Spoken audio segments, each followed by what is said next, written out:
Duplicate चमड़ा के जूता से मारना चाहिए। ओरिजिनल वाला से मारिएगा तो मतलब ओरिजिनल और जो ओरिजिनल वाला जूता होता है उससे पिटाने वाला नहीं है। ये जो चाटुकार लोग हैं जो जनता को बदनाम करते हैं और नवादा को बदनाम किए कि नवादा में जैसे गए तो हमको पीटा गया ना। नवादा की आवाम बहुत अच्छी आवाम है। जिसने भी ऐसा किया उसके बाप की औकात नहीं है संतोष रेणु को घसीटने की।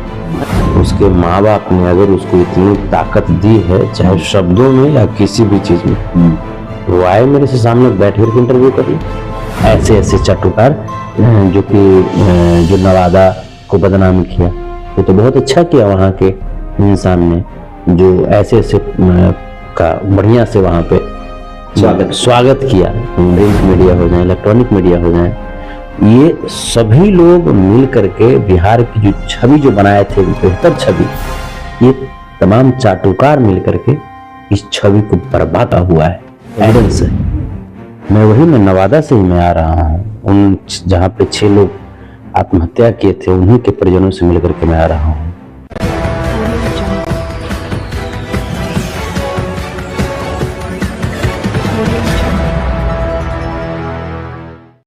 मेरे हाथ में जो आप देख रहे हैं ये पैसा है। इसे आप पैसा कहेंगे लेकिन मैं क्वाइन कहूंगा, ठीक है। दोनों अपने अपने जगह पे सही है और इसके 2 पहलू होते हैं, ठीक है। पहले पहलू में आपको जो दिखाया गया वो आपने देख लिया, दूसरे पहलू को पलटकर मैं आज दिखाऊंगा आपको। अपने मोबाइल के फ्रेमिंग में आप जिसे देख रहे हैं ये भोजपुरिया सिंगर संतोष रेणु जी है। हालांकि इनका विवाद से गहरा ताल्लुका था, यूं कहें कि चोली दामन का साथ है, हो सकती है काफी दोस्ती है इनकी और अलग अलग रूप में इन्हें आप लोगों ने देखा है, ठीक है। कुछ लोग इन्हें गालीबाज भी कहते हैं, कुछ लोग रंगबाज भी कहते हैं, कुछ लोग दबंग भी कहते हैं।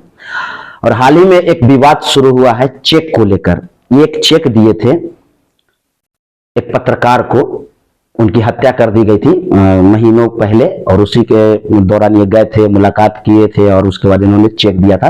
वो अमाउंट था 25,000 रुपये का। वो चेक बाउंस हो गया, वो चेक बाउंस हुआ और उसके बाद काफी बवाल हुआ। आपने देखा होगा यूट्यूब पे कुछ वीडियोज आए थे जिनमें इन्हें काफी घसीटा गया और काफी बदतमीजी भी की गई, तो आपने वो देखा। लेकिन जिस मीडिया ने आपको दिखाया कि चेक बाउंस हुआ, आज मैं आपको दिखाऊंगा कि आखिर ये चेक क्यों बाउंस हुआ, किस परिस्थिति में बाउंस हुआ। ये संतोष रेणु जी हैं हमारे साथ, यही बताएंगे। सर आपने 25,000 का चेक दिया था, वो बाउंस कर गया, क्या वजह थी इसकी? क्या आपको पता नहीं था कि आपके अकाउंट में पैसा है कि नहीं? नहीं एक्चुअली सबसे पहले जितने भी लोग जो देख रहे हैं आपके चैनल के माध्यम से, मुझे उनको मेरा प्रणाम आदाब। एक्चुअली पैसा जिस वक्त जो चेक दिया गया था उस वक्त तो था ही, लेकिन आप देखते होंगे, तमाम दर्शक भी जानते हैं कि लगातार मैं सोशल वर्क में लगा रहता हूँ। जी जी। जहां से भी आता है किसी प्रकार की खबरें तो मैं कोशिश करता हूँ यथासंभव मैं वहां कम से कम पहुंचूं। तो अब जब पहुंचेंगे तो जाहिर सी बात है गाड़ी में तेल तो चाहिए। अब गाड़ी पानी से तो चलेगी नहीं, खर्च एक्सपेंस तो उसमें तो होगा ही। अब इसको सहयोग कहिए कि जिस दिन चेक क्लियर होना था उसी दिन मुझे आजमगढ़ निकलना था। तो पैसा उसमें से कुछ तेल वगैरह में खर्च हुआ और चेक इस प्रकार से बाउंस हो गया। और हमको कोई कहीं से फंडिंग वगैरह आता नहीं है। हम अपने लेवल पे पिछले 2014 से जो भी सोशल वर्क हम कर रहे हैं या कहीं भी, चाहे 2 पैसा अगर मैंने दिया हो या 2,000 दिया हो या 20,000 दिया हो, जैसे अपने लेवल पे हम करते हैं। अभी तक जो है, जैसे एक गया के व्यक्ति हैं इमामगंज के जो हमको 80,000 रुपया डोनेट किए हैं। ये पिछले मैं 8 साल की बात में कर रहा हूँ। अच्छा। 2014 से लेकर के आज तक। एक व्यक्ति हैं गया के ही हैं, उन्होंने 45,000 रुपये डोनेट किया है। एक व्यक्ति हैं पटना के जो मुझे 60,000 के आसपास डोनेट किए। बस यही डोनेशन मुझे आज तक प्राप्त हुआ है। आम लोग आपको डोनेट? हाँ, आम लोग डोनेट किए हमको, बस ऐसे ही? हाँ, ऐसे ही डोनेट किए क्योंकि वो देखते हैं कि सोशल वर्क में लगे रहते हैं। अब बाकी जो पैसा जो मैंने किया वो या तो मेरे गीत संगीत से जो कमाई जो रही है उसके जरिए उसके तहत मैंने किया, और उससे भी घटा तो मैंने हाल में ही जनवरी के आसपास में मैंने जमीन बेचा है 38 लाख रुपए का। अपनी जमीन? हाँ, अपनी जमीन मैंने बेचा है, तो उसी से मैं करता रहता हूँ। कहीं से कोई फंडिंग करते और उसके बाद अगर कहते कि हमने आपको फंडिंग किया उसके बावजूद चेक बाउंस कैसे कर गया, तब एक बात ही होती। लेकिन उसके बावजूद अगले ने कहा, तो उसका काम था किसी प्रकार से संतोष रेणु का नाम लेकर के व्यू कमाना और अपनी टीआरपी गेन करना। तो अगला अपना काम कर रहा था और इस बात को जनता भी भली भांति समझ। लेकिन कहा यह जा रहा है कि आप टीआरपी बटोरते हैं, लोकेशन पे पहुंचते हैं, किसी तरह की घटना दुर्घटना होती है और वहां पर फट से चेक देते हैं और उस मौके की नजाकत का फायदा उठाते हैं। तब तो इस तरह की बात अगर है तो तमाम लोगों को भी पहुंचना चाहिए और चेक क्या डायरेक्ट कैश दे देना चाहिए। आपने इत्तेफाक की बात की, कॉन्सिडेंस की बात की। यही कॉन्सिडेंस सोनू वाले मैटर में हुआ था। नालंदा का सोनू जो था, आईएएस बनना चाहता था, काफी वायरल हुआ था। उसमें भी आपने एक चेक दिया था और फिर उस चेक का भी वैसा कुछ हुआ नहीं। फिर आपने शायद कैश डाला था उससे। मैंने चेक डालने ही नहीं दिया। अच्छा, मैं आपको प्रमाण में दिखाता हूँ। कैश आपने डाल दिया था? हाँ, मैं आपको प्रमाण। चेक का क्या हुआ? हमने आपको प्रमाण में दिखा रहा हूँ। मेरे पास नहीं, विश्वास है सर, ऐसा नहीं है। सांच को आंच क्या? नहीं, विश्वास है मुझे आप पर। आप बता सकते हैं, मुझे दिखने की जरूरत नहीं है। आप बोल देंगे, ऑन कैमरा बोल देंगे। आप सम्मानित व्यक्ति हैं, सभ्य आदमी हैं। ऐसा नहीं कि आपकी बातों पे हमें और हमारे व्यूअर्स को भरोसा नहीं होगा। सांच को आंच नहीं, जो सच काफी पुख्ता सबूत है वो जो सच है पेश करेंगे आप लोगों के सामने। जो सच है वो सच है। आप देखिए। अच्छा, इन्होंने अकाउंट ट्रांसफर किया है। सोनू का ही है। हाँ 9457 लास्ट में अकाउंट नंबर है, कैनरा बैंक का है। अच्छा, है ना। 21,000 रुपए मैंने डाला 25 मई 2022। 25 मई 2022 बिल्कुल, ट्रांजेक्शन सही। आईडी है। और उसके साथ साथ जो आपने कहा कि चेक के बारे में, तो मैंने क्या लिखा है, चेक फाड़ दीजिएगा। मैंने डायरेक्ट 21,000 सोनू के अकाउंट में ट्रांसफर कर दिया। अच्छा, क्योंकि ठीक है मैंने चेक दिया था, लेकिन फिर हमको लगा कि बच्चा अब जाएगा चेक डालने के लिए बैंक में, तो ज्यादा परेशानी होगी, तो लाओ हम ही इधर से ट्रांसफर कर देते हैं। तो डायरेक्ट वे में होता है क्या कि डायरेक्ट वे में हम ज्यादा पैसा लेकर के चलते नहीं हैं, क्योंकि पैसा जब रहेगा तो खर्च हो जाएगा और मेरे पास लिमिटेड पैसा होता है, उसी में हमको सोशल वर्क करना होता है।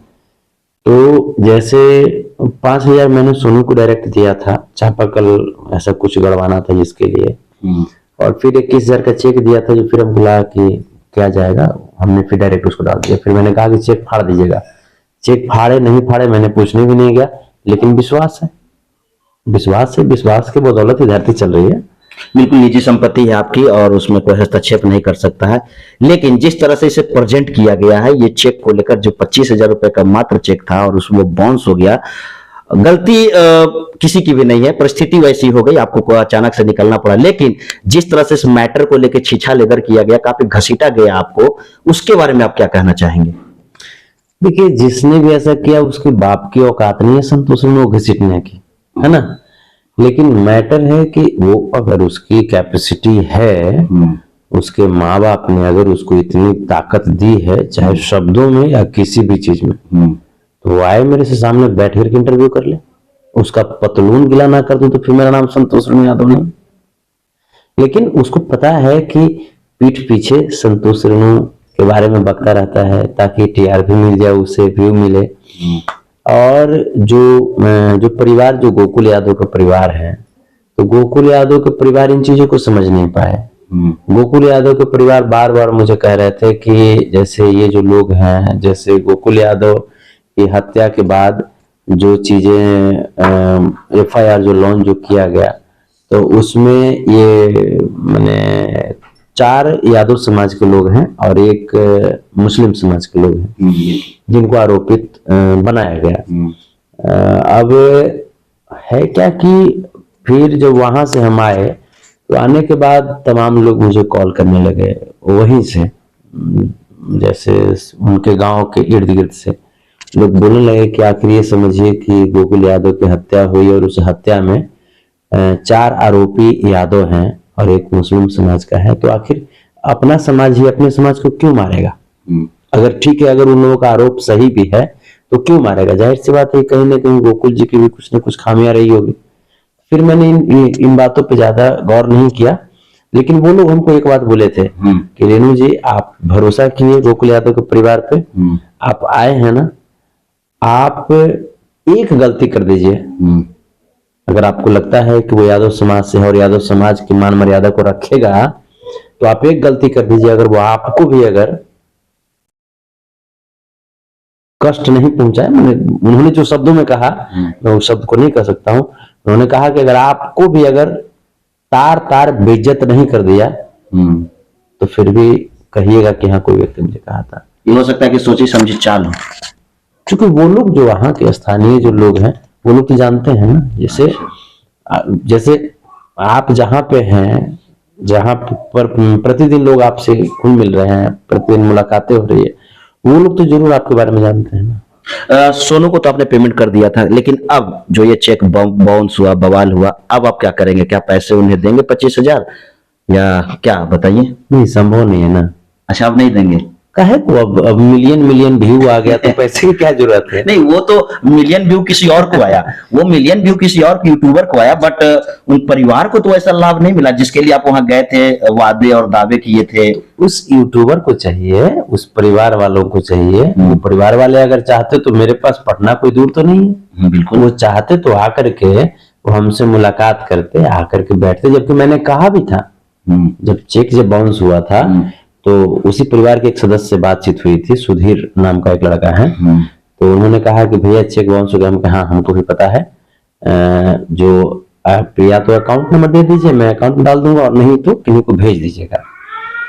तो अकाउंट में हम डाल नहीं पाए क्योंकि इधर उधर हम इससे व्यस्त रहे, और हम सोचे भी नहीं थे कि ऐसा भी मैटर हो जाएगा, एक उम्मीद से परे ये चीजें थी, तो नहीं डलाया। हमको लगा कि भेजेंगे, उन्होंने भी कहा कि हम किन्हीं को भेज देंगे, बच्चों को हम भेजेंगे पटना, वो चूंकि एडमिशन भी करानी है और भी कुछ बातें एडमिशन से संबंधित बातें करनी थी, तो मुझे भी लगा कि भाई बच्चा लोग आएगा तो यहीं पे कर देंगे।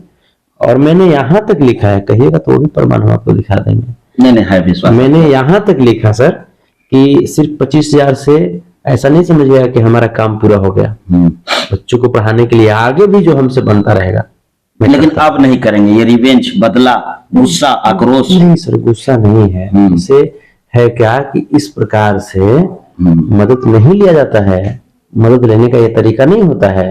हो सकता है उन्हें भ्रमित किया हो, हो सकता है छोटी बच्ची को भ्रमित किया हो। वो छोटी बच्ची के जो चचा हैं, गोकुल जी के जो भाई हैं, वो तो गार्जियन के रूप में है, उनको कौन भ्रमित कर सकता है? और जब तमाम लोग आपको भ्रमित ही कर रहा है तो हम यहाँ पे कोनो सन्यासी नहीं बैठे हुए हैं, कोनो उपदेश देने वाले नहीं बैठे हुए हैं कि आप बार बार गलती करें और हम मूर्ख हैं जो आपके चक्कर में पड़े रहे। ये हमसे नहीं हो सकता। तो अब किसी तरह का सहयोग उस परिवार के लिए आपके तरफ से नहीं है? तमाम परिवार हैं, तमाम परिवार हैं।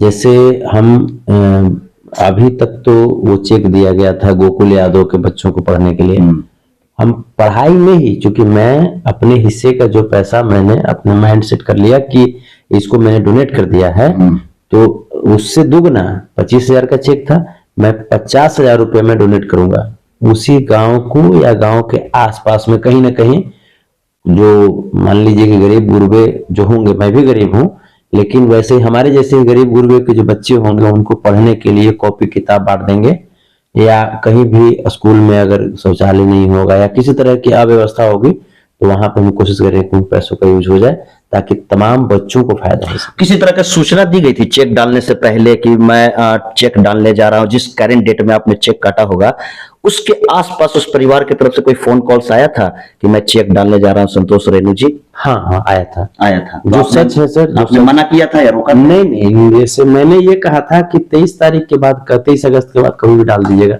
जो डेट था वो 23 अगस्त का था? नहीं सर, वो विदाउट अच्छा, आपने ब्लैंक? हाँ, डेट जैसे ब्लैंक था वो। मैंने कहा था कि 23 अगस्त के बाद कभी भी डाल दीजिएगा, लेकिन एक कोइंसिडेंस है, जैसे अब हमको एक घटना दुर्घटना होती है तो किसी को कह करके थोड़ी होती है। अब हमको जाना था यहाँ पे, नवादा जाना था, तो ये पहले से फिक्स हो रहा था कि हाँ मैंने ऐसा ऐसा होगा तब जाएंगे, हुआ हम चल दिए। तो ये चीजें जो है अगर हम बोलते कि हाँ नहीं देंगे तब बातें होती तो थोड़ा सा शोभा भी देता, जब हम तैयार हैं देने के लिए और उसके बावजूद इस तरह की चीजें हुई। और हुई तो हुई, एक पत्रकार का काम होता है, आप कितनी संजीदगी के साथ में प्रश्न पूछ रहे हैं, ये शोभनीय है।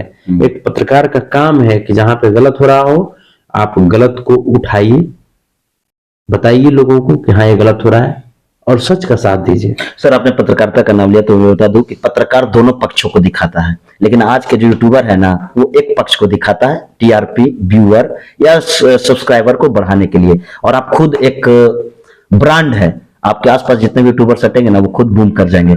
खैर ये अलग चीज है। जाते जाते आखिरी सवाल, वीडियो में काफी बेइज्जती की गई आपकी, ठीक है, तो संतोष रेणु जिस चीज के लिए जाना जाता, काफी सभ्य तरीके से भी बात कर रहे हैं, मुझे तो विश्वास नहीं हो रहा कि ये संतोष रेणु जी को आज क्या हृदय परिवर्तन या काफी चेंजेस देख रहे होंगे। ये एक्चुअली वो संतोष रेणु नहीं है जिस चीज के लिए जाने जाते हैं। तो जाते जाते आखिरी सवाल कि आगे संतोष रेणु की काफी छीछा लेदर हुई है, काफी बेइज्जती हुई है, क्या कहिएगा आप? ये जो चाटुकार लोग हैं जो जनता को बदनाम करते हैं, और नवादा को बदनाम किए कि नवादा में जैसे गए तो हमको पीटा गया, है ना।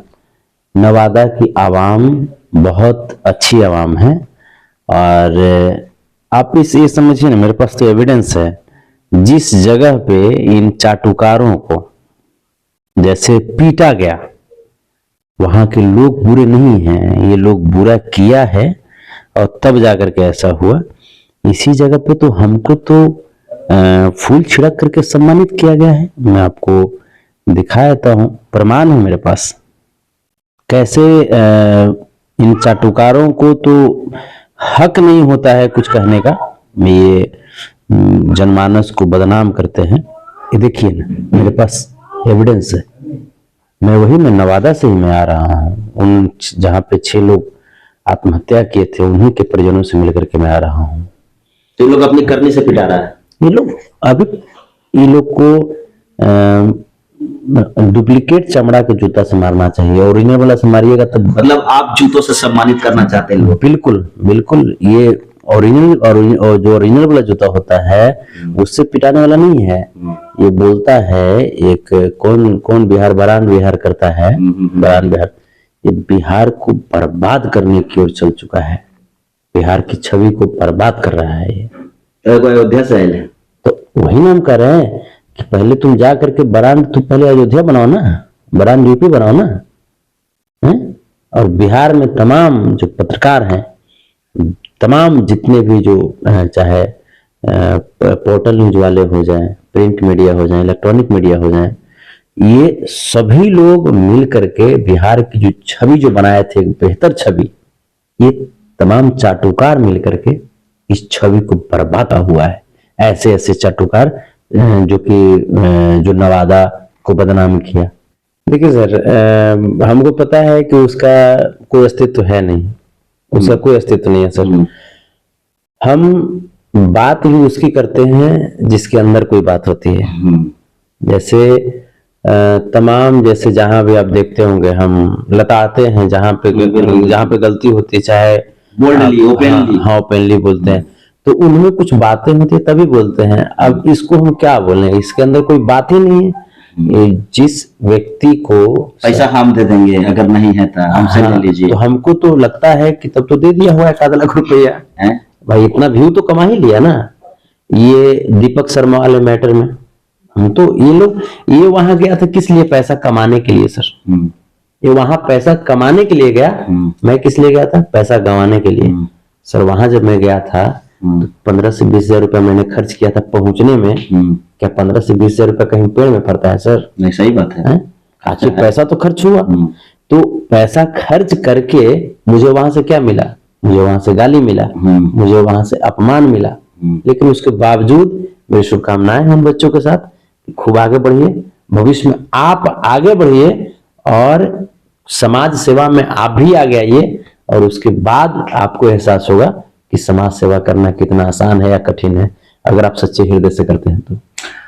ये थे हमारे साथ भोजपुरिया सिंगर संतोष रेणु जी, जो उन्होंने कहा कि उनके परिवार के साथ इन्हें अभी भी हमदर्दी है, मगर जो पैसे का इन्होंने जो चेक दिया था वो अब देने से रहे, क्योंकि इन्हें जिस तरह से काफी लपेटा गया है और कुछ यूट्यूबर के कारण इन्हें टीआरपी के लिए इन्हें घसीटा गया है, तो कहीं ना कहीं ये गलत है। और बिल्कुल भी एक पत्रकार का काम होता है कि दोनों पक्षों को दिखाए, लेकिन यहाँ पे कुछ लोग हैं जो टीआरपी और व्यूअर और सब्सक्राइबर के चक्कर में झोल कर देते हैं और जल्दीबाजी में एक तरफा को प्रेजेंट करते हैं, जिससे सामने वाले इंसान को काफी दिक्कत होता है।